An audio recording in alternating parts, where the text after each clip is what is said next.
વિદ્યાર્થીઓ, આજે ધોરણ 8 ગણિત પ્રકરણ નંબર 2 એક ચલ સુરેખ સમીકરણ સ્વાધ્યાય 2.1 ઉકેલ શોધો અને ચકાસણી કરો. એનો પ્રશ્ન નંબર 7.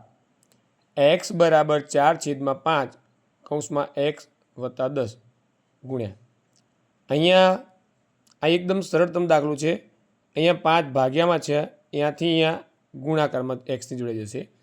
5x બરાબર 4 કૌંસમાં x વત્તા 10, 4 ગુણ્યા કૌંસમાં x વત્તા 10. હવે આ 4નો xની સાથે ગુણાકાર થશે એટલે 4x, અને 4નો 10ની સાથે ગુણાકાર થશે એટલે 4 × 40.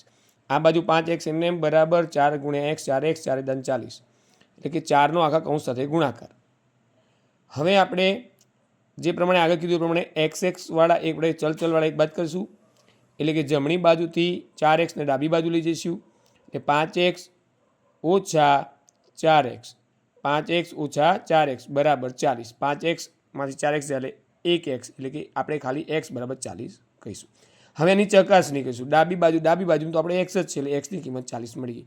જમણી બાજુ 4/5 ગુણ્યા x વત્તા 10, xની કિંમત આપણે કીધી એ પ્રમાણે 40 મૂકીશું એટલે આ ગુણાકાર છે. અહીંયા 40 વત્તા 10 50, આ 4/5 એમને એમ રહેશે.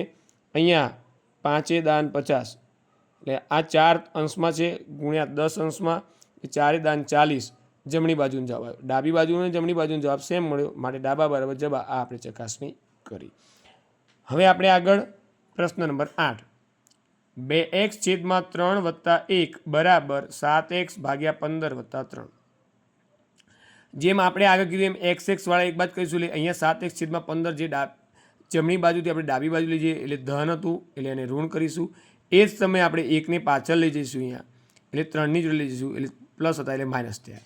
આ 3માંથી 1 જાય એટલે અહીંયા 2 વધ્યા બરાબરની આ બાજુ. અહીંયા આ છેદમાં 3 છે, આ છેદમાં 15 છે, એટલે કે 3 અને 15નો આપણે લસા લેવો પડે. હવે લસા લેવાની શોર્ટ રીત, નાની સંખ્યાનું ઘડિયો બોલીને જો મોટી સંખ્યા આવી જાય તો આપણે આ લસા થાય, એટલે કે 3 × 5 15, એટલે 15 આપણો લસા થયો. એટલે કે અહીં આપણે 3ને 5 વડે ગુણી અને છેદ 15 કરીશું. એ જ રીતે જો છેદને 5 વડે ગુણીએ તો અંશને પણ 5 વડે ગુણવા પડે એટલે 2 × 5 = 10x. પરંતુ અહીંયા ન કંઈ ગુણીએ તો પણ ચાલે, અને 1 વડે ગુણીએ તો 15 × 1 = 15 અને 7x 1 × 7x. અહીંયા છેદ સમાન કર્યા લસા લઈને છેદ સરખા હોવાથી એક જ વખત લખીશું. આ બાજુ તો બરાબર 2 એમને મૂકીશું. આ 10x ઓછા 7x, 10xમાંથી 7x એટલે 3x. અહીંયા 3 અને xની વચ્ચે ગુણાકાર છે એટલે અહીંયા 3 × 5 = 15, એટલે xના છેદમાં 5 એના બરાબર 2. અહીંયા 5 ભાગ્યામાંથી અહીંયા 2ની સાથે ગુણાકમાં આવી જશે એટલે 2 × 5 એટલે x બરાબર 2 × 5 = 10. આ આપણને ઉકેલ મળી ગયો, એટલે કે ચલની કિંમત મળી. હવે આપણે ચકાસણી કરીશું. હવે ડાબી બાજુ 2x/3 વત્તા 1, ડાબી બાજુ 2x/3 વત્તા 1. અહીંયા xની વેલ્યુ 10 મૂકીશું એટલે 2 × 20, 20/3. અહીંયા ફરીવાર અહીંયા જોઈશું ડાબા બરાબર 2x/3 વત્તા 1 બરાબર 2 × 10/3 વત્તા 1 એટલે 2 × 20/3 વત્તા 1. અહીંયા લસા લઈશું, સીધા 3ને 1 વડે ગુણીશું, 3 × 1 = 3 એટલે આખાના છેદમાં 3 આવી જશે. એટલે 20 વત્તા 3 એટલે 20 વત્તા 3 23/3. આ ડાબી બાજુનો જવાબ મળ્યો. હવે આપણે જમણી બાજુનો જવાબ મેળવીશું. આ યાદ રાખીશું કે 23/3. હવે આપણે જમણી બાજુનો જવાબ લઈશું કે જમણી બાજુ આપણે 7x/15 વત્તા 3, એટલે xની કિંમત આપણે આગળ જોઈ પ્રમાણે 10 છે, એટલે અહીંયા આપણે 7 ગુણ્યા 10 કરીશું, છેદમાં 15 છે.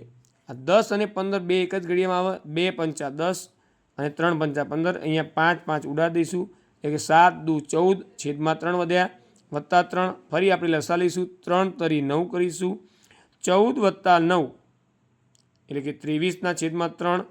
ફરીવાર સમજી લઈએ, અહીંયા 7x, xની જગ્યાએ 10 લખ્યા આપણે, અને અહીંયા 10 અને 15 બંને 5ના ઘડિયામાં આવ્યા, 5 ઉડી ગયા, ઉપર 7 × 2 = 14 થયા, નીચે 3 વત્તા 3, અહીંયા 3 × 3 = 9 લસા લીધો, 14 × 9 = 23/3.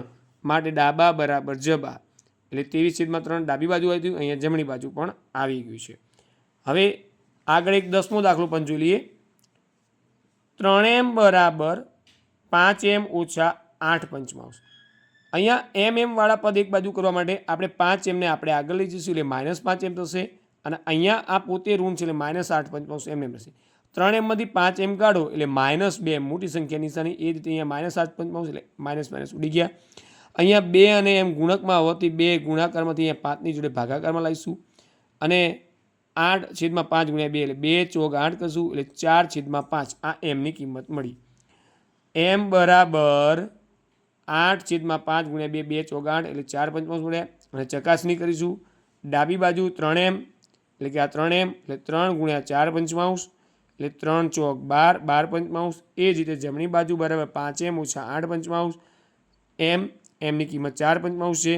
અહીંયા આપણે 5 ચોક 20 કરશું, છેદમાં 5 રહેશે કારણ કે અહીંયા છેદમાં 5 હતા એટલે -8/5 છેદ સમાન હોવાથી એક જ વાર 20માંથી 8 થાય એટલે 12/5. જે ડાબી બાજુનો જવાબ હતો 12/5 એ જ રીતે જમણી બાજુનો જવાબ 12/5 આવ્યો.